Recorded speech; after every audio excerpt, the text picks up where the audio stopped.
sommes à Lupatapata, à quelques kilomètres de Mbuji-Mayi, dans ce que l'on surnomme le portefeuille du Congo. Une région où seuls les Congolais peuvent se déplacer librement, Kabila père ayant interdit l'accès des zones minières aux étrangers. C'est de là que viennent les diamants du Kassa et c'est de là que partent tous les trafics en direction d'autres pays africains. Une production officielle qui avoisinerait les 20 millions de dollars, mais dont les conditions d'extraction rendent impossible tout contrôle.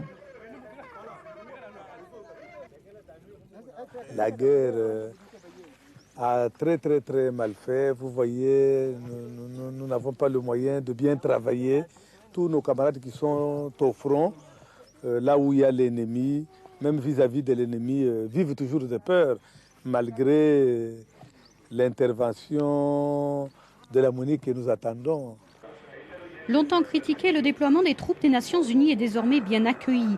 Dans les régions minières surtout, car les militaires sont partout au Congo. Là où les villageois creusent la terre pour trouver les diamants, la ligne de front n'est jamais loin. Les gens sont contents de nous voir. Et je pense que la présence physique des gens fait que ça les rassure. Mais il faut encore qu'on fasse une grande part de pédagogie pour expliquer à ces gens que nous, on est là pour aider à la paix, mais on n'est pas là pour la faire à leur place. Mais faire la paix, c'est régulariser un marché du diamant qui finance l'effort de guerre.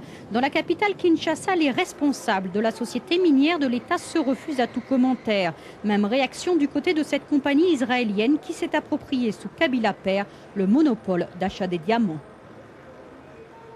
Le gouvernement est toujours en pourparlers avec eux pour trouver des solutions. Comment est-ce qu'on peut arriver à s'entendre avec eux pour que on libéralise complètement le marché des diamants alors que c'est eux qui ont maintenant les monopoles. Et je crois bien que d'ici 2 semaines ou 1 mois, on va complètement avoir des résultats. On réclame donc haut et fort le retour des expatriés car le business a beaucoup baissé depuis que les étrangers ne viennent plus. Les prix imposés par les Israéliens déplaisent aux acheteurs. On n'a qu'une requête, ouvrir comme jadis les portes du marché. Ici chez nous, il y a un système que nous appelons le système de 1000 pattes. Parce qu'avec le 1000 pattes, quand il y a 2 pattes qui sont cassées, le 1000 pattes doit toujours marcher.